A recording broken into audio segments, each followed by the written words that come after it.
Salut à tous, bienvenue sur l'Arena MMA. Aujourd'hui, podcast un petit peu spécial parce qu'on n'est pas avec un combattant, mais on est avec un préparateur mental, Thomas Roland. Comment ça va, Thomas? Ouais, salut Lucas. Bah écoute, ça va nickel et toi? Ça va très bien, merci.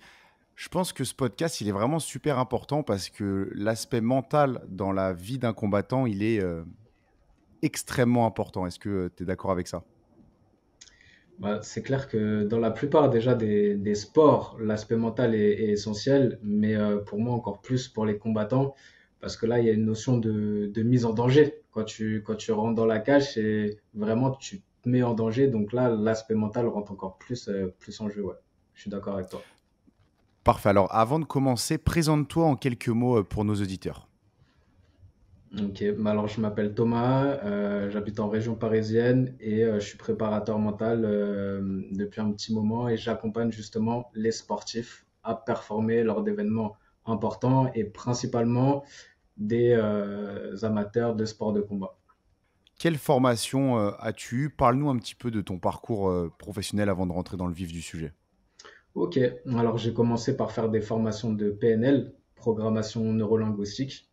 Donc là, il y a plusieurs étapes, technicien, maître praticien, j'ai fait ces différents cursus. Et une fois que j'avais fait ça, j'ai fait une formation de coaching professionnel. Donc là, c'est pour être coach développement personnel, coach d'entreprise. Et au sein de cette école, il y avait des options, notamment celle de préparation mentale. Et je l'ai faite. Et je me suis rendu compte que vraiment, c'était ça alliait mes deux passions, l'accompagnement de personnes et le sport. Donc voilà comment je me suis retrouvé préparateur mental. Est-ce que tu peux nous parler un petit peu de la PNL? Qu'est-ce que c'est au cas où les gens ne savent pas? Alors, programmation neurolinguistique, c'est tout simplement, pour faire court, reprogrammer son cerveau. Depuis tout petit, en fait, on a des croyances, des façons de fonctionner qui ont, bah, imaginons, on a 25 ans, 30 ans, ça fait 20 ans, 25 ans, 30 ans qu'on fonctionne de la même manière, tout est fait même limite en automatique. Et la PNL, grâce à différents protocoles, on va venir un petit peu décabler certains câbles pour les rebrancher à un autre endroit et faire en sorte que le cerveau fonctionne comme nous on l'a décidé et plus comme il était fait, comme ça se faisait automatiquement. Parfait. Alors, la préparation mentale, est-ce que tu peux nous dire finalement c'est quoi le mental? Le mental. Alors, définir le mental, c'est à la fois simple et tellement complexe, le mental. Mais en tout cas, la préparation mentale, si ça peut, je vais définir plutôt la préparation mentale. Moi, comment je la vois, ça va vraiment accompagner l'athlète à performer, à s'exprimer pleinement. Parce qu'en fait, le problème, c'est qu'on connaît tous, peu importe le sport qu'on fait, on connaît des champions de l'entraînement, mais qui en compétition, bah là, il n'y a plus personne. Il y a un problème, ils n'arrivent plus à s'exprimer pleinement. Et en fait, ça va être ça vraiment la préparation mentale, ça va être aider l'athlète à s'exprimer pleinement le jour où il en a besoin. Donc ça va être soit en match, soit en compétition, lors d'un combat, lors en tout cas d'un événement important. Parfait. Et à quel point le physique dépend du mental? Ouais, bah, je peux dire que pour moi et en parler avec certains athlètes, c'est tout part du mental, tout part de la tête. C'est ton cerveau qui va dire lève-toi et va t'entraîner. Donc si on n'a pas ne serait-ce que ce petit truc qui déclenche, bah, en fait, on va pas s'entraîner. Et à partir du moment où on est sportif de haut niveau, on va s'entraîner quasiment tous les jours, plusieurs fois par jour. Au bout d'un moment, si la tête, elle donne pas l'ordre et elle suit pas, le physique s'arrête très très vite, hein. Pour moi, c'est vraiment essentiel le mental. Tout part de la tête. Est-ce que tu te spécialises un petit peu dans le MMA ou tu fais plusieurs sports? Alors, j'accompagne des sportifs de tout milieu, des basketteurs, des footballeurs, des rugbyman, mais principalement ouais, des combattants, que ce soit MMA, grappling, jiu-jitsu brésilien, ouais, principalement des combattants quand même. Est-ce que tu veux nous parler de combattants de MMA que tu as accompagnés? Alors, Il y aurait qui? les professionnels, je dis pas leur nom. Je les laisse dire qu'ils travaillent avec moi s'ils le désirent, parce qu'en France, c'est encore un petit peu, tu sais, la préparation mentale, c'est un peu encore associé à, bah, je suis faible mentalement, ou justement, c'est que j'ai un problème Donc, je fais appel à un préparateur mental. Donc, de moi-même, je vais pas dire les noms avec des personnes avec qui je travaille. Mais j'ai quelques professionnels et après, sinon, pas mal d'amateurs. Mais ouais, non, par rapport à leur nom, ouais, je vais pas te les donner. Je pense qu'il y en a un Français qui a combattu à l'UFC récemment. Ouais, non, Ou je non, me non, trompe? j'accompagne, c'est l'objectif hein, d'accompagner des combattants qui sont à l'UFC. Pour l'instant, pas encore, mais ça va se faire. Ok. Parce que j'avais cru voir ça un moment sur la page Maître Fumier qui t'avait repartagé par rapport à un accompagnement que tu avais fait avec un combattant. Non, alors avec les maîtres fumiers, en fait, ils me demandaient un petit peu, justement, à l'approche de ces combats, si jamais j'avais travaillé avec ces combattants, qu'est-ce que je leur aurais fait travailler juste avant le combat? Ok, parfait. Donc, est-ce que tu peux nous parler d'expériences que tu as eues avec certains combattants et de comment tu as pu les aider à aller chercher une performance qu'ils n'arrivaient pas à aller chercher avant? Ouais, bah bien sûr. En fait, souvent, les, on voit souvent le même schéma qui revient toujours. Ça va être souvent la peur de perdre, la peur de perdre, la peur de l'échec ou la peur de décevoir. Et en fait, comment on va sortir de là, c'est dès le départ, si on veut performer, faut rester dans le présent. Sauf que si on regarde bien aujourd'hui dans nos sociétés, on va être soit tourné vers l'avenir, qu'est-ce que j'ai à faire tout à l'heure, où est-ce que je dois aller, comment ça va se passer. Donc là, en termes de combat, c'est je vais perdre ou je vais gagner, je veux gagner. Donc en fait, on va se projeter dans le futur, ou alors on va être tourné vers le passé. Ah, mais ça me fait penser à la dernière fois, j'ai fait ça, j'ai raté ce combat, je suis rentré dans la cage, j'étais pas bien. Mais on va pas être dans le moment présent. Donc la principale chose à faire, c'est de faire en sorte que le combattant reste dans le présent. Et donc là, on va utiliser plein de petites méthodes. Hein. On va utiliser de la visualisation, on va utiliser beaucoup la notion de point fort, des mantras, se répéter des choses, plein de petites techniques en fait, la respiration aussi, parce que quand on respire, le fait de se concentrer sur sa respiration, bah on s'ancre dans le présent. Plein de petites techniques en fait, mais si je devais choisir quelque chose, c'est vraiment objectif principal, rester dans le présent. Ne pas se projeter sur il faut que je gagne, attention, non, il faut pas que je perde, ce genre de choses. Est-ce que tu trouves qu'un combattant de MMA, de base, il a peut-être un mental plus solide que, on va dire, la moyenne de la population, dans la mesure où il fait un sport quand même qui demande, je pense, un mental assez spécial? Bah alors franchement, moi je me pose la question et pour en côtoyer pas mal, c'est soit ils ont un mental, on va dire, plus dur que certains, ou alors moi j'aime bien dire qu'ils sont fous en fait. Il y a cette part de prise de risque, de danger que nous on va avoir en mode bah non, moi franchement j'ai pas envie d'aller dans la cage avec quelqu'un pour me taper dessus ou quoi. Eux ils ont ce truc, ils arrivent à shifter ça en mode non, je vais y prendre du plaisir tout en respectant l'adversaire, mais j'ai envie de montrer que je vais être meilleur. Et donc, est-ce que c'est un mental qui est supérieur ou alors au contraire peut-être un grain de folie, tu vois, qui est là, qui les aide? Ça, je pourrais pas le définir, mais en tout cas, ils ont un petit quelque chose en plus. Et est-ce que pour toi, finalement, la préparation mentale pour un combattant qui combat en MMA, elle est tout aussi importante ou moins importante que la préparation physique qui, aujourd'hui, fait partie de la norme?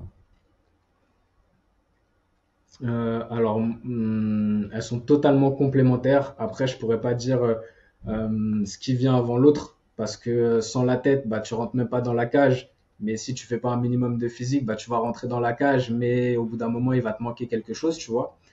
Donc, je saurais pas comment jauger cette balance, mais en tout cas, ce qui est sûr, c'est que les deux sont essentiels, sont complètement ouais, complémentaires. Donc toi, s'il y a des combattants qui nous écoutent, tu leur dirais, n'hésitez surtout pas, même si vous êtes bien mentalement, de prendre un préparateur mental avant leur combat ou tout au long de leur préparation et de leur carrière? Ouais, tout au long de leur carrière, ça devrait être, franchement, ça devrait être même obligatoire parce que comme ça ne deviendrait pas à l'idée à un combattant justement de ne pas avoir un coach de pied-point ou ne pas avoir un préparateur physique.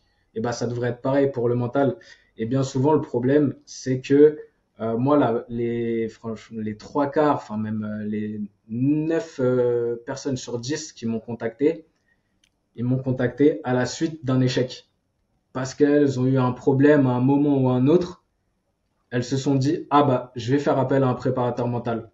Alors que si on avait fait appel à moi ou à n'importe quel préparateur mental avant, bah, on aurait pu anticiper tout ça. On aurait pu travailler tout ça. Et bah, ça aurait peut-être été un échec en moins, une défaite en moins. Il y a des signes un peu de... Et comme on dit, c'est toujours. Excuse-moi, vas-y, je te laisse finir ta phrase. Ouais, non, j'allais dire. Non, j'allais dire, et comme on dit, enfin, c'est toujours plus facile de travailler quelque chose quand tout va bien plutôt que essayer de rattraper les pots cassés parce que quand un échec est là, ok, on va pouvoir travailler, mais ça va mettre plus de temps quoi, à mettre en place. Cette notion d'échec, justement, elle est importante dans ton travail. C'est quelque chose qu'il faut savoir accepter, c'est quelque chose qu'on peut anticiper. Comment on gère l'échec? Parce que je pense que la plupart des combattants passent Euh, par la défaite et c'est synonyme d'échec. ouais, bah ça c'est pareil, enfin c'est propre au sport de haut niveau. L'échec, il faut apprendre à l'accepter bien sûr, mais contrairement par exemple à un sport comme le tennis où en gros on va beaucoup plus perdre que gagner, ou même le foot où on va être habitué à perdre, ça va revenir toutes les semaines. Un combattant de MMA qui va combattre 3-4 fois par an, un échec, un combat perdu, ça peut être synonyme bah, d'un contrat qui se finit avec une organisation ou ce genre de choses. Donc effectivement, ça va être différent à gérer, mais quoi qu'il arrive, ce qu'il faut se dire, c'est que même si l'échec arrive, ne pas avoir de regrets, avoir mis en tout cas toutes les possibilités, mis toutes les chances de son côté pour réussir. Ne pas avoir de regrets. Comme ça, même s'il y a des défaite, ok, j'ai donné le maximum. Bien sûr, il y aura la part d'ego qui dira non, j'ai perdu, c'est la honte ou fallait pas que je perde, tout ça. Mais après, avec du recul, si l'athlète a fait tout ce qu'il avait en son pouvoir pour performer et qu'après, bah, ça reste du sport, l'autre en face ce jour-là était plus fort, il n'y aura pas cette notion de regret et il va beaucoup plus vite rebondir. Est-ce que tu peux nous parler des cycles de confiance? Je pense que j'ai vu ça sur ta page. Ouais. Ouais, bah ce qu'il faut se dire en fait, c'est que souvent on se dit il a pas confiance en lui, il a un problème ou ce genre de choses. Alors qu'en réalité, la confiance, c'est toujours comme ça, des cycles, ça monte, ça descend. L'idée, c'est que au cours de notre vie, il y a des choses qu'on sait faire déjà, donc ils vont nous donner confiance, des choses qu'on ne sait pas faire. C'est comme ça. Et souvent, on va se concentrer sur ces choses qu'on ne sait pas faire et donc on va avoir une baisse de l'estime, une baisse de confiance. Alors que déjà, si on change juste sa façon de voir les choses et qu'on se concentre sur ce qu'on sait faire, bah déjà, notre confiance, ça va monter. Et après, c'est normal. Dans la vie, comme je disais, il y a des jours avec, des jours sans. On rencontre tous des moments où on est au top de sa forme, des moments où alors ça va moins bien pour X ou Y raison. Donc ça aussi, il faut l'accepter. Des fois, ça va pas. L'important en prépa mentale, c'est que si tu veux, imaginons un cycle de confiance qui fait ça. Une vague, une belle courbe. Là, en préparation mentale, on va faire en sorte que la confiance, quand elle diminue le moins possible, mais surtout, on va faire en sorte que, hop, ça remonte tout de suite. De rester le moins longtemps possible en bas pour que ça remonte directement. Parce qu'un athlète de haut niveau, effectivement, contrairement à une personne lambda, même si c'est pas agréable de ne pas avoir confiance en soi, un sportif de haut niveau, il peut pas se permettre de rester 3 semaines, un mois et demi ou dans un mauvais mood. Donc nous, pareil, on va utiliser plein de petites techniques, plein de petites changements de perception en fait. C'est qu'une question de perception pour que l'athlète remonte la pente. Est-ce que le stress, c'est mauvais? Alors, ça dépend. Ça dépend. Le stress qui inhibe, qui paralyse, celui-là, il va être mauvais. Par contre, le stress, l'excitation d'avant-combat, parce que ça, tous les combattants le disent, et ceux qui disent non, c'est des menteurs. Avant de rentrer dans la cage, quand on marche, quand on sait, comme je disais tout à l'heure, les athlètes vont se mettre en danger. Il y a ce petit stress qui monte, cette excitation. Mais ça va être un mélange de de stress, d'excitation, j'ai envie d'y aller, mais en même temps, faut que je fasse attention. Celui-là, il est bon. Celui qui va t'exciter, il va être bon. Par contre, celui qui va t'inhiber, te paralyser, t'empêcher de performer, celui-là, il va être mauvais, ouais. Est-ce que tu connais le stoïcisme? Stoïcisme. Alors, ce nom me dit quelque chose, mais la définition, je pourrais pas te la donner. C'est une philosophie ancienne et je trouve qu'elle est très appliquée à ce que tu décris, en fait. C'est pour ça. Donc, Ok. je pense que ça t'intéresserait de regarder Bah, ça. vas-y, je jetterai un coup d'œil, ouais. Est-ce que être émotionnel, c'est un frein? Alors, être émotionnel, en fait, peu importe que ce soit être émotionnel, le stress ou un peu les questions que tu peux me poser, ça va vraiment dépendre des personnes. Être émotionnel, à partir du moment où on arrive à gérer ses émotions, ça va pas être problématique. Par contre, à partir du moment où on va se laisser déborder par ses émotions, là, il va y avoir du danger.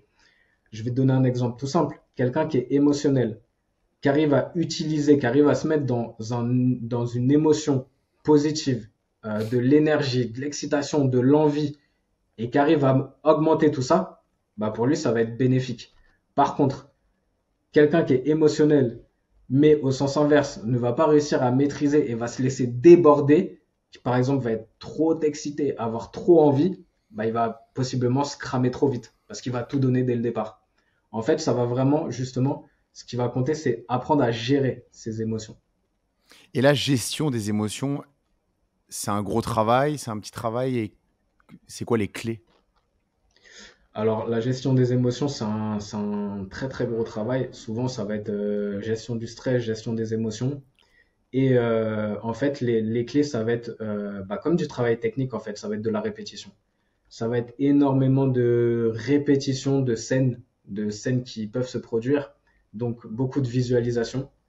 Visualisation bah, de combats, de moments dans les vestiaires, de moments où on n'est pas bien. Ça va être beaucoup de respiration. Beaucoup de respiration parce que la respiration va permettre tout de suite de redescendre l'état émotionnel.